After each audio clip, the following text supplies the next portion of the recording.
The rain did not come at once. It came first as a hush upon the town, the kind of hush that gathers when men stop to listen and find the air itself holding its breath. Noah stood alone at the edge of his yard, beneath the weak light of a single oil lamp, the wood of his hands still fresh with the scent of cedar and pitch.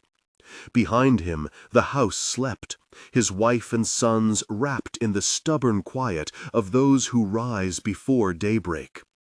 Before him the plain spread like an unmade sheet, fields of stubble and the crooked roofs of a people who had grown used to the sound of idols and the clatter of the market more than to the voice of the Most High. If you would walk with him now, stay to the end of the telling. If the words press on your heart, make a small sign by subscribing and leaving a mark that you came. The story will return to you later as a lamp returns to its socket. Noah was a man chosen out of a generation of failing men. Not chosen because he was perfect, but because, in the sweep of a corrupt age, his heart turned toward what was true. The record gives it simple: he found favor in the eyes of the Lord. Yet the favor did not spare him from sorrow. It set him upon strange work and lonely lines of timber that made the neighbors laugh. He was a householder, slow of speech to those who would mock, steady with a judgment that came from listening more than from speaking. He tended his land, he kept his covenant within the small circle of his house, and when the word came, it came as one says a thunder in the depth of a dream, impossible, unignorable. That word first found him in the quiet before dawn. He had been awake, hands folded, eyes on the seam of night, when a presence like a wind that does not move the trees settled into his chest. The voice was neither loud nor whispering. It was the authority of the sea and the patience of stone. "Make for yourself an ark of gopher wood," it said. "Make rooms in the ark, and cover it inside and out with pitch. For I will bring a flood upon the earth." Noah did not answer then with a sudden leap of zeal. He rose, grounded in a kind of disbelief that tasted like iron. A man hears a command that overturns all the habits of his life. There is time at first for doubt, for bargaining with the ordinary things one knows. He went among his sons, Shem, Ham, and Japheth, called them to the work, and together they set their hands to measure and to hew. The neighbors came first with mockery, then with questions, then with cries of betrayal. "What manner of madness is this, Noah?" they shouted from the street, seeing the hull rise like a foreign hill in the field. "You build a boat on dry land as if the sea stood ready at your gate." There are things the law does not name, the way a man's heart can ache under the weight of becoming what he was told to be.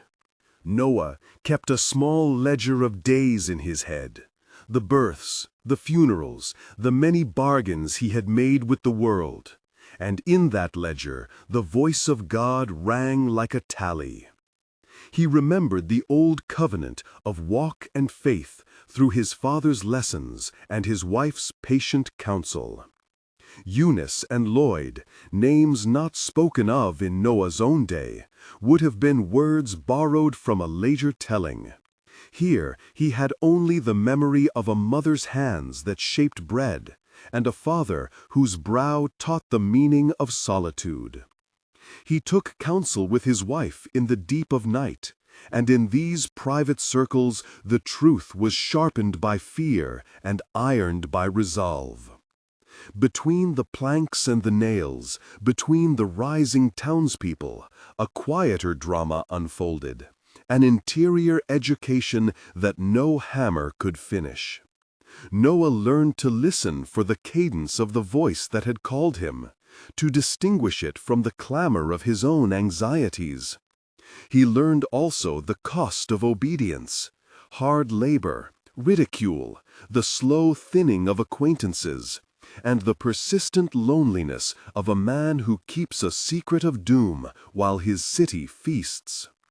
I pause then, for a moment, to state plainly that what follows of minor talismans and whispers at the hearth is the license of the storyteller, small imaginings stitched into the greater cloth of the account, not new scripture, but a possible shade between beats. In the hush of one afternoon, while fitting beams, Noah found under a loose stone an old carved token, a slab of palm wood etched with a figure of a great bird and a curving line like the outline of a flood. He turned it over, finger tracing the grooves, and a memory like a breath filled him. Memories of a story told by a traveler, of a family that once escaped a rising river.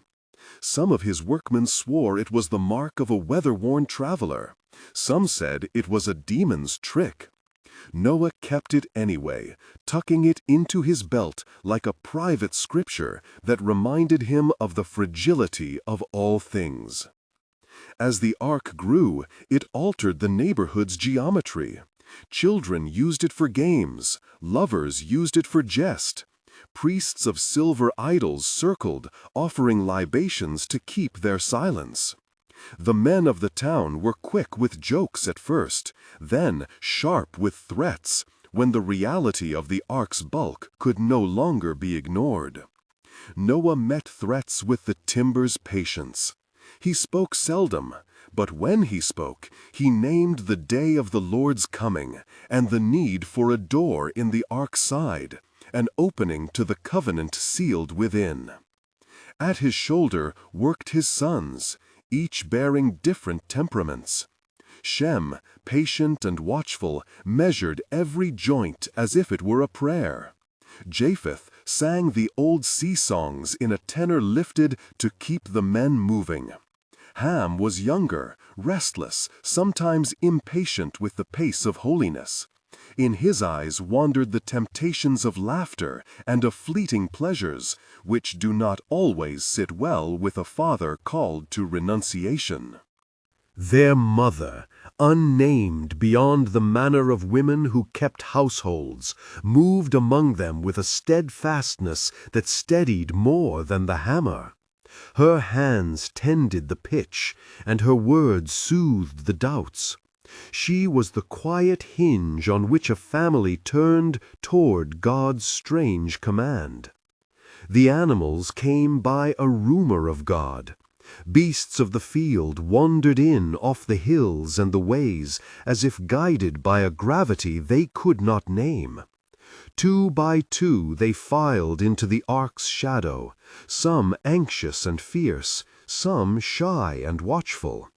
There were hands enough to tend them, to box the beasts away into the divisions Noah had set, and nights when the lowing of cattle and the rustle of feathers spoke like an odd blessing in the newly built house.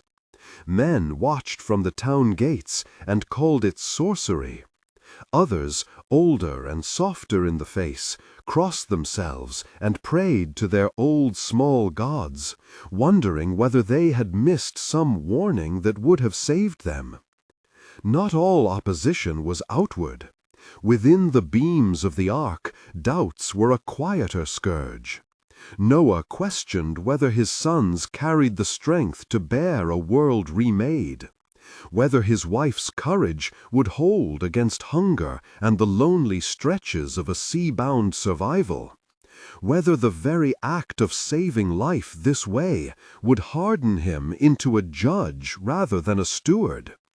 At times in the long nights, by the lamplight, he read the features of his children as one reads the rings of a tree.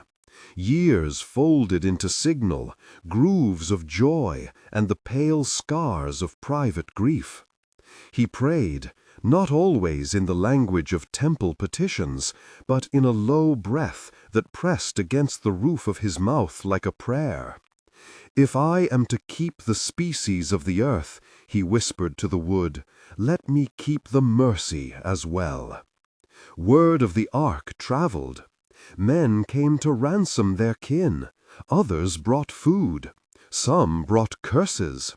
A delegation of the elders, men who had once traded with Noah and who now stood with lamplight like accusation in their eyes, offered to help only if their names would be written among the saved.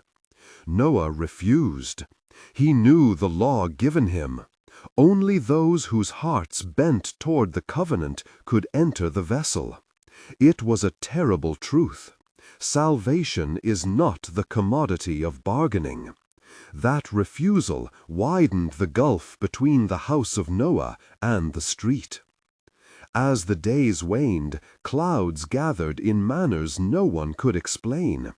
They were odd clouds, thick as though someone had smeared the sky with ash, and at their margins the light had a color like bruised linen. When the first drops fell, they were large as olives and cold as the memory of a stone. The town laughed at first. Water in the dry season is a wonder. But then roofs darkened. Then the gutters filled and spilled. Then the channels the men had dug for irrigation swelled beyond their bounds. Noah sealed the last seam of the ark with pitch, the smell of burnt resin rising in a thick, bitter air. And he heard the city stir with a fear that was not yet articulate. He opened the window that he had made in the side of the ark and leaned forth, letting his face be washed by a wind that carried the scent of new things, damp soil, the clean green of leaves, the faint iron of river water working its way through the plain. But land was not yet a promise. From the timbers he could see only the broad, shivering mirror of the flood. So he took counsel with himself and with his sons. He would send forth birds to learn the temper of the world beyond the hull. First he sent out a raven. It went forth and came no more unto him, because its path found sustenance in the wide water, and its nature was to range until it chose rest. It beat its wings over the plain. It flew back and forth until it could make for the far places where fish and driftwood offered food. Within the ark the sound of its beating wings grew small, and yet Noah marked every beat as if it were a measure of the earth's slow breathing. After 7 days he sent out a dove to see whether the waters had abated from off the face of the ground. The dove found no resting place, and she returned unto him into the ark, for the waters were upon the face of the whole earth. Noah extended his hand and took her into the ark again, and his heart felt the hollow patience of a man held between what was and what might be. He tarried yet another 7 days, and sent forth the dove the second time. Again she came back, with her foot, in her mouth, an olive leaf plucked off. So Noah knew that the waters were abating. The sight of that small green sign filled the ark with a silence that was like prayer. Men and beasts alike paused in their motions. The cedar boards seemed to drink that color and remember forests. 7 days passed once more. Noah sent the dove the third time, and the dove returned not unto him any more. When she did not return, there was a steadying in Noah's breath, a measure of grief and gratitude braided together. He stood at the window and felt the weight of those days lift a little from his shoulders. The great house that had carried them through the death of the world lay now upon a ground that was changing beneath it. When the earth was dried, in the 2nd month on the 27th day, God spake to Noah and said, Go forth from the ark, thou and thy wife, and thy sons, and thy sons' wives with thee. So Noah obeyed. He unsealed the door and set his feet upon the earth that had been cleansed and scarred. The first step he made upon the soil was slow and deliberate. his knees bent as if to receive a blessing. The beasts came forth also, each after its kind, and they spread upon the ground, as if they had been called to remember their names. Noah built an altar unto the Lord, and took of every clean beast and of every clean fowl, and offered burnt offerings on the altar. The smoke went up as the first offering of the new age. The scent pleased the Lord, and the Lord said in his heart, I will not again curse the ground any more for man's sake, for the imagination of man's heart is evil from his youth, neither will I again smite every living thing as I have done. The voice that had once pronounced a judgment now set down a covenant, a binding made upon the vault of the heavens and the soil beneath. While the earth remaineth, seed time and harvest, and cold and heat, and summer and winter, and day and night shall not cease. Thereafter the Lord blessed Noah and his sons, and said unto them, Be fruitful, and multiply, and replenish the earth. He set the order of dominion between man and beast. He gave them to be meat for them all things with life, yet he forbade the pouring out of blood. He placed a sign in the clouds as a token of the covenant, a bow set in the cloud, so that when he remembered the covenant between himself and every living creature, the bow in the cloud would be a witness that he would not again make the waters to become a flood to destroy all flesh. Noah and his sons looked up and saw the bow set in the heaven. The color of that sign was like an answering hand across the sky. The men stood in the smoke of the altar and in the light of that promise, and they felt the solemnity of stewardship settle again upon them. They were commanded to fill the earth, to keep it and to rule it rightly, and that charge sat upon their shoulders as both gift and task. The first days upon the dry land were of mending and of grief. The plain about them was a field of drift and ruin. Hills of timber lay where towns had been. Inlets of the new sea cut the old paths of men. There were bones along the high places, and the memory of 1,000 small homes that had been homes no longer. Noah walked among the ruins with his sons, and knew the humility of a man whose hands had borne both saving and sorrow. He planted a vineyard in the plain, and tended it with a care that was both sorrowful and hopeful. The vine, like all things under heaven that know their season, took root and gave fruit. From the fruit he pressed a wine, and when he drank of it, his heart was lightened, and he was drunken. In that drunkenness he lay uncovered within his tent. Ham, the father of Canaan, saw the nakedness of his father, and told his 2 brethren without. Shem and Japheth took a garment, and walked backward, and covered their father without seeing his face.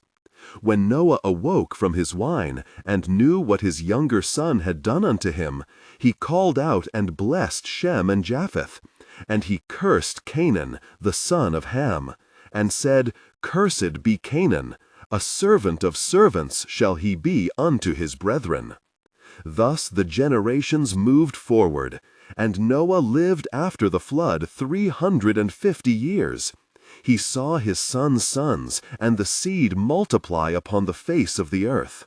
The covenant stood in the sky, the seasons returned, seed-time and harvest took their turn.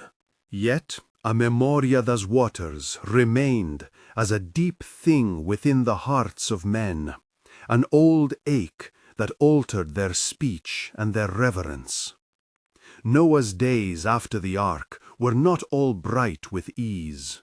He bore the weight of what he had done and what had been done to others.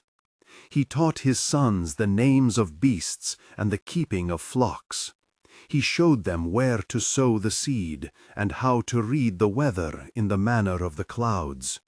He told them of the hand that had guided the ark, and why obedience in the smallest item had mattered as much as obedience in the largest.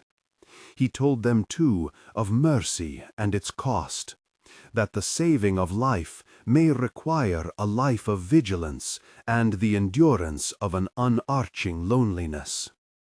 Around them the world grew, and began again the small inventions of men, shelter, hearth, the tools that shaped timber and stone. Cities rose in other places where memory had not been buried under water. The sons of Noah multiplied and spread, and with that spread came the old contentions and new labors. Men would call upon their gods and on themselves. They would remember and forget. They would build and break. Yet the sign in the sky remained, a mirror for the seasons and a warning to the arrogance of the heart. And Noah, in the later years, would sit beneath the bough and look upon the fields that had risen from the ruin. He would count his days and feel in his bones the weight of the covenant that had been placed in him by the Almighty, less a private protection than a public charge. To be saved was to be made a steward. To be chosen was to be given a task that reaches beyond the self. So the tale of the flood closed upon the lives that had been spared, and the new world took its slow breath. Noah's name was spoken in the tents and by the fires. His sons carried seed and story into the valleys and over the hills. The ark, once the shelter of beasts and men, became a remnant of a past storm. Some said it remained upon the high places for seasons, a memory carved in cedar and bone. Others would speak of the sign in the heavens, and how in the long years men had learned to look and to remember, that there are judgments and mercies beyond the ken of a single life.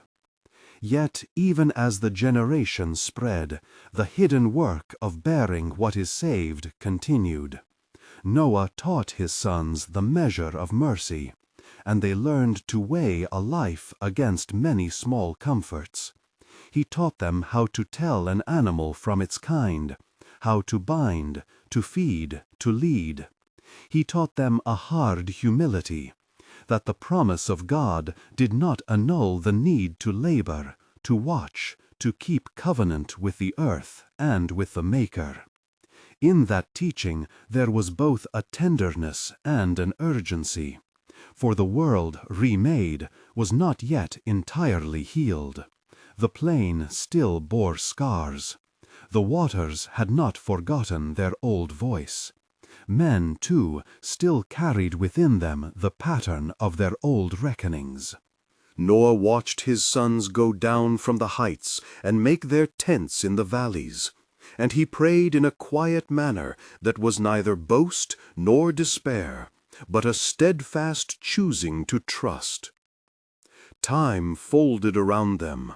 Seasons turned as the Lord had said. Children were born and buried. Crops rose and then were taken in reaping. The covenant's bow would arch and fade and reappear in colors that the people named with wonder, the sign that God had set his promise in the sky. And through all those days Noah lived the simple work of a man who had stood between an ending and a beginning. He loved in the measure that remained to him. He taught what he had learned, and he kept watch against the easy forgetfulness that men are prone to. Thus the world after the flood began, not as a neat fixing of what had been, but as the slow, patient labor of tending a second chance. Noah's life after the ark was a map of that labor: sacrifice, rule, blessing, failure, teaching, and the quiet keeping of covenant. The story of how men would go forward from that point would be written in many tongues and in many hands. For now Noah's days wore on beneath the bow in heaven, and the earth took up the work of healing itself, one season at a time. And it came to pass, in the years that followed, that Noah turned again to the quiet labors of his hands. He planted a vineyard upon a gentle slope where the soil was loosed and warm. He tended the vines as a man tends a thing that lives and will answer in time. The vine grew up about the tents, and its fruit came to ripeness. And Noah made wine from the yield, and he took comfort in the drink. For a little while, for years had weighed upon him, and the memory of wrath and of mercy had worn his spirit thin. One day he drank thereof, and was in his tent, and he uncovered himself within his tent. Ham, the father of Canaan, saw the nakedness of his father, and went out and told his 2 brethren without restraint. But Shem and Japheth took a garment and laid it upon both their shoulders, and they walked backwards and covered the nakedness of their father, and their faces were turned away, that they should not see their father's nakedness. When Noah awakened from his wine, and knew what his youngest son had done unto him, he said, Cursed be Canaan, a servant of servants shall he be unto his brethren. And he blessed Shem, and he gave praise to Japheth, saying, Blessed be the Lord God of Shem, and Canaan shall be his servant. God shall enlarge Japheth, and he shall dwell in the tents of Shem, and they shall dwell together in peace. Thus the words of Noah stood, and the voice of his speech fell upon the sons in the tent like a shadow that both warned and settled the household. There was sorrow with the speech, for Noah had seen how smallness and folly could undo the measure of covenant, and he knew that mercy does not abolish that which is broken in the heart. And also that nation whom they shall serve will I judge, and afterward shall they come forth with great substance. And Abram asked the Lord, saying, O Lord God, whereby shall I know that I shall inherit it? Then the Lord commanded Abram to bring him a heifer of 3 years, and a she-goat of 3 years, and a ram of 3 years, and a turtle-dove, and a young pigeon. And he brought them unto him, and he divided them in the midst, and laid each piece opposite to another. The birds divided he not. And when the fowls came down upon the carcasses, Abram drove them away. And when the sun was going down, a deep sleep fell upon Abram, and lo, an horror and great darkness fell upon him. And he said unto Abram, Know of a surety that thy seed shall be a stranger in a land that is not theirs, and shall serve them, and they shall afflict them 400 years. Moreover, the Lord declared unto Abram the bounds of the land which he gave unto his seed, from the river of Egypt unto the great river, the river Euphrates, the Kenites, and the Kenizzites, and the Cadmonites, and the Hittites, and the Perizzites, and the Rephaims, and the Amorites, and the Canaanites, and the Girgashites, and the Jebusites. And when the sun had gone down, and it was dark, behold, a smoking furnace, and a burning lamp that passed between those pieces. In that day the Lord made a covenant with Abram, saying, Unto thy seed have I given this land, from the river of Egypt unto the great river, the river Euphrates. After these things, Sarai, Abram's wife, had borne him no children, and she had an handmaid, an Egyptian, whose name was Hagar. And Sarai said unto Abram, Behold now, the Lord hath restrained me from bearing. Go in unto my maid, perhaps I may obtain children by her. And Abram hearkened unto the voice of Sarai. And Sarai took Hagar her maid, and gave her to Abram to be his wife. And he went in unto Hagar, and she conceived. And when she saw that she had conceived, her mistress was despised in her sight. And Sarai dealt hardly with her, and she fled from her face. And the angel of the Lord found her by a fountain of water in the wilderness, even the fountain that is in the way to Shur. And he said, Hagar, Sarai's maid, whence comest thou, and whither wilt thou go? She said, I flee from the face of my mistress Sarai. Then the angel of the Lord said unto her, Return to thy mistress, and submit thyself under her hands. For the Lord hath heard thy affliction. Behold, thou art with child, and shalt bear a son, and shalt call his name Ishmael, because the Lord hath heard thy affliction. He shall be a wild man. His hand shall be against every man, and every man's hand against him. And he shall dwell over against all his brethren. And she called the name of the Lord that spake unto her, Thou God seest me. For she said, Have I also here looked after him that seeth me? Therefore the well was called Beer Lahai Roi. Behold, it is between Kadesh and Bered. E Agar retornou à sua senhora, e ela fez a ela como o anjo do Senhor havia comandado.